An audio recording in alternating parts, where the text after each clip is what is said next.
ಇಲ್ಲೊಂದು ದಪ್ಪ ತಳ ಬಾಣಲಿನ ನಾನು ಹೈ ಫ್ಲೇಮಲ್ಲಿನೇ ಇಟ್ಕೊಂಡಿದ್ದೀನಿ. ಇದರೊಳಗಡೆ 1.5 ಕಪ್ಪದಷ್ಟು ಉಪ್ಪಿಟ್ಟಿನ ರವೆನ ಹಾಕೊಂಡಿರೋದು, ಬಿಳಿ ರವೆ ಅಂತ ಕರಿತೀವಲ್ಲ ಅದನ್ನು ಹಾಕೊಂಡಿರೋದು. ಇವಾಗ ಇದ್ರ ಒಳಗಡೆ 1-2 ಸ್ಪೂನಷ್ಟು ಎಣ್ಣೆನ ಹಾಕೊಳ್ಳೋಣ. ಇವಾಗ ಇದನ್ನು ನಾವು ಸ್ವಲ್ಪ ಕೆಂಪು ಬಣ್ಣ ಬರೋ ತನಕ ರವೆನ ಹುರ್ಕೋಬೇಕು. ನೋಡಿ, ನಿಧಾನಕ್ಕೆ ಇಲ್ಲಿ ನಾವು ರವೆನ ಹುರ್ಕೋಬೇಕು. ತುಂಬ ಈಸಿ ರೆಸಿಪಿ ಇದೆ. ಉತ್ತರ ಕರ್ನಾಟಕದ್ದು ಒಂದು ಸ್ಪೆಷಲ್ ರೆಸಿಪಿ ಅಂತಲೂ ಅನ್ಬೋದು.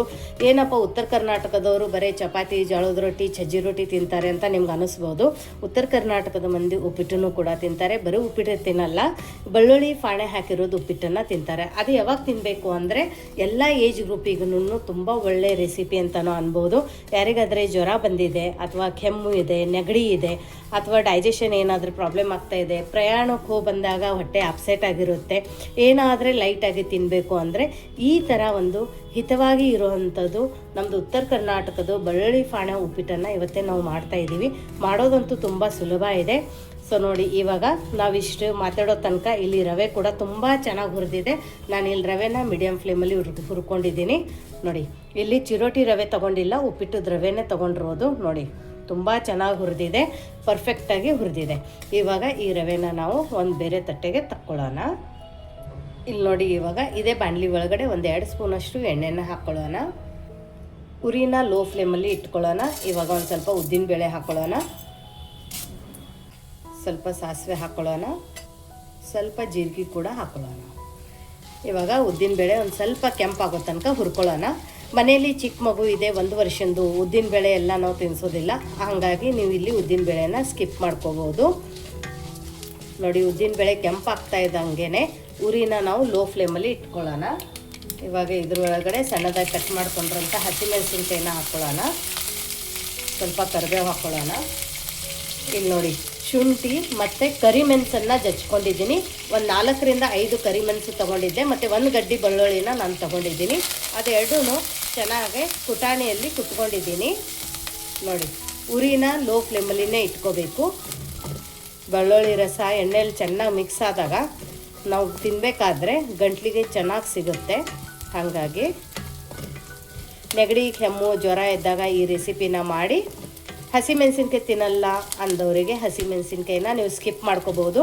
ಬರೀ ಕರಿಮೆಣಸು ಮತ್ತು ಬೆಳ್ಳುಳ್ಳಿ ಒಗ್ಗರಣೆನ ಹಾಕ್ಕೊಡ್ಬೋದು. ಇವಾಗ ನಾನು ಇದಕ್ಕೆ ಕಡಲೆ ಬೀಜ ಹಾಕೋತಾ ಇಲ್ಲ. ಸೊ ನೀವು ನಾರ್ಮಲ್ ಆಗಿನೂ ಮಾಡ್ಕೊತಿದ್ದೀನಿ ಅಂದರೆ ಇದ್ರೊಳಗಡೆ ಕಡಲೆ ಬೀಜ ಮತ್ತು ಈರುಳ್ಳಿನ ಹಾಕೋಬೋದು. ಇವಾಗ ಇದಕ್ಕೆ ಬಿಸಿ ಬಿಸಿ ಕುದಿಯೋ ನೀರನ್ನು ಹಾಕೋತಾ ಇದ್ದೀನಿ. ನೋಡಿ, ತುಂಬ ಗಟ್ಟಿ ಮಾಡಬಾರ್ದು, ಒಂದು ಸ್ವಲ್ಪ ಸಾಫ್ಟಾಗಿ ಮಾಡ್ಕೊಳ್ಳೋಣ. ಹಾಗಾಗಿ ಇಲ್ಲಿ ನಾನು 1.5 ಕಪ್ ರವೆಗೆ 3 ಕಪ್ಪದಷ್ಟು ನೀರನ್ನು ಹಾಕ್ಕೊಂಡಿದ್ದೀನಿ. ಇವಾಗ ಇದು ಕುದಿ ಬರೋಕ್ಕೆ ಬಿಡೋಣ. ಇವಾಗ ಇಲ್ಲಿ ನೀರು ಚೆನ್ನಾಗಿ ಕುದಿಬೇಕಾದ್ರೆ ಇದ್ರೊಳಗಡೆ ಒಂದು ಅರ್ಧ ಸ್ಪೂನಷ್ಟು ಸಕ್ಕರೆ ಹಾಕ್ಕೊಳ್ಳೋಣ. ಇವಾಗ ರುಚಿಗೆ ತಕ್ಕಷ್ಟು ಉಪ್ಪನ್ನು ಹಾಕ್ಕೊಳ್ಳೋಣ. ಉಪ್ಪನ್ನು ನೋಡಿಬಿಟ್ಟು ಹಾಕ್ಕೊಳ್ಳಿ. ಇದನ್ನು ಒಂದು ಸ್ವಲ್ಪ ಕೈ ಆಡಿಸ್ಕೊಳ್ಳೋಣ. ಇವಾಗ ಸ್ವಲ್ಪ ಹುರಿದಿರೋದು ರವೆ ಇರುತ್ತಲ್ಲ, ಇದನ್ನು ಹಾಕ್ಕೊಳ್ಳೋಣ. ನೋಡಿ, ಅವಾಗ ಏನಾಗುತ್ತಂದರೆ ಈ ಥರ ರವೆ ಹಾಕ್ಕೊಳ್ಳೋಣ. ನಾವೇನು ಇವಾಗ ಕಂಪ್ಲೀಟಾಗಿ ರವೆ ಹಾಕ್ತೀವಲ್ಲ, ಅವಾಗ ಸಿಡಿದು ಆಚೆ ಬರೋಂಗಿಲ್ಲ. ಹಾಗಾಗಿ 1 ಸ್ಪೂನಷ್ಟು ರವೆನ ನಾವು ಇಲ್ಲಿ ಫಸ್ಟ್ ಹಾಕ್ಕೋಬೇಕು. ಇವಾಗ ನೋಡಿ, ಉರಿನ ಮೀಡಿಯಮ್ ಫ್ಲೇಮಲ್ಲಿ ಇಟ್ಕೊಳ್ಳೋಣ. ಇವಾಗ ನಾವು ಹುರಿದಿರೋಂಥ ರವೆನ ಹಾಕ್ಕೊಳ್ಳೋಣ. ನೋಡಿ, ಈ ಥರ ಫಸ್ಟೇ ನಾವು ರವೆ ಹಾಕ್ಕೊಂಡಿದ್ವಲ್ಲ, ಸಿಡಿದಿಟ್ಟು ಆಚೆ ಬಂದಿಲ್ಲ. ರವೆ ಹಾಕೊಂಡ ನಂತರ ಫ್ಲೇಮನ್ನು ಅಂದರೆ ಉರಿನ ಫುಲ್ ಸಣ್ಣ ಇಟ್ಕೊಳ್ಳೋಣ. ನಾವು ಒಂದೇ ಸರ್ತಿಗೆ ರವೆ ಹಾಕ್ಕೊಂಡಿದ್ದೀನಿ, ಯಾಕಂದರೆ ಇದ್ರ ಒಳಗಡೆ ಸ್ವಲ್ಪನೂ ಗಂಟಾಗಲ್ಲ. ಅದಕ್ಕೆ ನಾನು ಹೇಳಿದೆ ರವೆ ತುಂಬ ಚೆನ್ನಾಗಿ ಹುರಿಬೇಕು ಅಂತ ಹೇಳಿಬಿಟ್ಟು. ನೋಡಿ, ರವೆ ಹಾಕ್ಕೊಂಡು ಕೈ ಆಡಿಸಿದ ನಂತರ ಉರಿ ನಾನು ಫುಲ್ ಸಣ್ಣ ಇಟ್ಕೊಂಡಿದ್ದೀನಿ. ಇವಾಗ ಮೇಲ್ಗಡೆ ಮುಚ್ಚಳನ ಮುಚ್ಚಿಬಿಟ್ಟು ಒಂದು ಸ್ವಲ್ಪ ಹೊತ್ತು ಇದೇ ಥರ ಬಿಟ್ಬಿಡೋಣ. ಇವಾಗ ನೋಡಿ, ಸ್ವಲ್ಪ ಹೊತ್ತಾಗಿದೆ, ತಕ್ಕೊಳ್ಳೋಣ.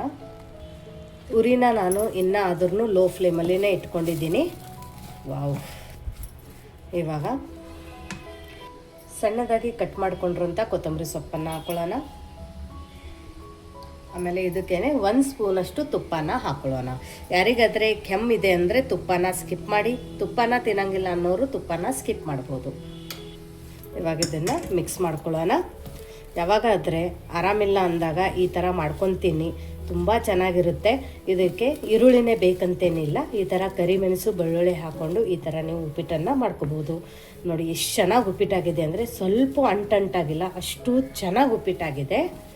ವಾವ್, ತುಂಬ ಚೆನ್ನಾಗಿ ಘಮ ಬರ್ತಾ ಇದೆ. ಮನೆಯಲ್ಲಿ ಚಿಕ್ಕ ಮಗು ಇದೆ, 1 ವರ್ಷದ ಮಗು ಇದೆ ಅಂದರೆ ನೀವು ಅದಕ್ಕೂ ಕೂಡ ಈ ರೆಸಿಪಿನ ಮಾಡಿ ತಿನ್ನಿಸ್ಬೋದು. ಯಾಕಂದರೆ ಯೂಶ್ವಲಿ ಮಕ್ಕಳಿಗೆ ಆರಾಮಿಲ್ಲ ಅಂದಾಗ ಬಾಯಿ ಕೆಟ್ಟಿರುತ್ತೆ, ಆ ಟೈಮಲ್ಲಿ ನೀವು ಈ ಥರ ಉಪ್ಪಿಟ್ಟನ್ನು ಮಾಡಿಕೊಡ್ಬೋದು. ಚಿಕ್ಕ ಮಗುಗೆ ಮಾಡ್ತಾಯಿದ್ದೀರ ಅಂದರೆ ಕೊತ್ತಂಬರಿ ಸೊಪ್ಪು, ಕರಿಬೇವು, ಹಸಿಮೆಣಸಿನ್ಕಾಯಿ, ಉದ್ದಿನಬೇಳೆನ ಸ್ಕಿಪ್ ಮಾಡಿಬಿಟ್ಟು ಮಾಡ್ಬೋದು. ಬರೀ ಕರಿಮೆಣಸು ಮತ್ತು ಬೆಳ್ಳುಳ್ಳಿನ ಜಜ್ಜಿಬಿಟ್ಟು ಕೂಡ ಅವರಿಗೆ ಈ ಥರ ಉಪ್ಪಿಟ್ಟನ್ನು ಮಾಡಿಕೊಡಿ.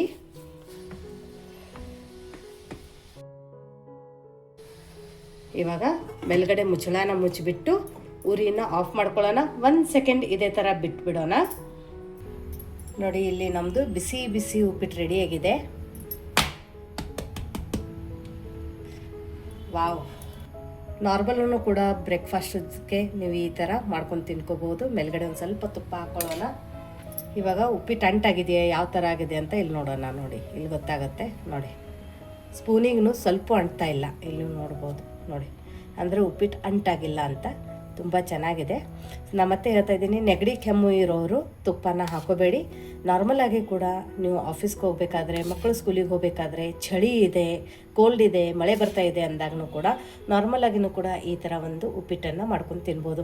ನೋಡಿ, ಇದರಲ್ಲಿ ಎಷ್ಟು ಒಳ್ಳೆಯ ರೆಸಿಪಿ ಇದೆ ಅಂತ ಹೇಳಿಬಿಟ್ಟು. ಇದು ಹಳೆ ಕಾಲದಲ್ಲಿ ನಮ್ಮ ಅಜ್ಜಿಗಳು ಮಾಡಿರೋಂಥ ಒಂದು ರೆಸಿಪಿ. ಇದಕ್ಕೆ ಆಯುರ್ವೇದಿಕ್ ಉಪ್ಪಿಟ್ಟು ಅಂತಲೂ ಆವಾಗ ಕರೀತಾ ಇದ್ರು, ಯಾಕಂದರೆ ಬರೀ ಬೆಳ್ಳುಳ್ಳಿ ಮತ್ತು ಮೆಣಸಿಂದ ಮಾಡಿರೋವಂಥ ಇದು ರೆಸಿಪಿ ಅಂತಲೂ ಅನ್ಬೋದು. ಸೊ ಇವಾಗ ಎಷ್ಟು ಜನ ಮಾಡ್ತಾರೋ, ಎಷ್ಟು ಜನ ಗೊತ್ತಿದೆಯೋ ಗೊತ್ತಿಲ್ಲ. ನಿಮಗೆ ಈ ರೆಸಿಪಿ ಗೊತ್ತಿದ್ದರೆ ಕಮೆಂಟ್ ಮೂಲಕ ತಿಳಿಸೋದನ್ನು ಮರಿಬೇಡಿ. ಇವಾಗ ಇದನ್ನು ಟೇಸ್ಟ್ ಮಾಡಿ ನೋಡೋಣ. ತುಂಬ ಚೆನ್ನಾಗಾಗಿದೆ, ತುಂಬ ಸಖತ್ತಾಗಿದೆ. ಬಾಯಲ್ಲಿ ಇಟ್ಟರೆ ಬೆಣ್ಣೆ ಹಾಗೆ ಕರಗುತ್ತೆ, ಅಷ್ಟು ಒಳ್ಳೆಯ ರೆಸಿಪಿ ಇದು. ಸೊ ನೋಡಿ, ಇಲ್ಲಿ ಸ್ವಲ್ಪನೂ ಕೈಗೆ ಅಂಟ್ತಾ ಇಲ್ಲ, ಅಷ್ಟು ಉದುರುದ್ರಾಗಿದೆ, ಅಷ್ಟೇ ಸಾಫ್ಟಾಗಿದೆ. ಸೊ ನಿಮಗೆ ಇವತ್ತಿಂದ ಈ ಉತ್ತರ ಕರ್ನಾಟಕದ ಹೊಸ ರೆಸಿಪಿ, ಬೆಳ್ಳುಳ್ಳಿ ರೆಸಿಪಿ ಹೇಗೆ ಅನ್ನಿಸ್ತು ಅಂತ ಕಮೆಂಟ್ ಮೂಲಕ ತಿಳಿಸೋದನ್ನು ಮರಿಬೇಡಿ. ಮತ್ತೆ ಸಿಗೋಣ ಇದೇ ಥರ ಹೊಸ ಹೊಸ ರೆಸಿಪಿ ಜೊತೆ ನಮ್ಮ ವಿಶ್ಫುಲ್ ಅಡುಗೆ ಮನೆಯಲ್ಲಿ. Thank you.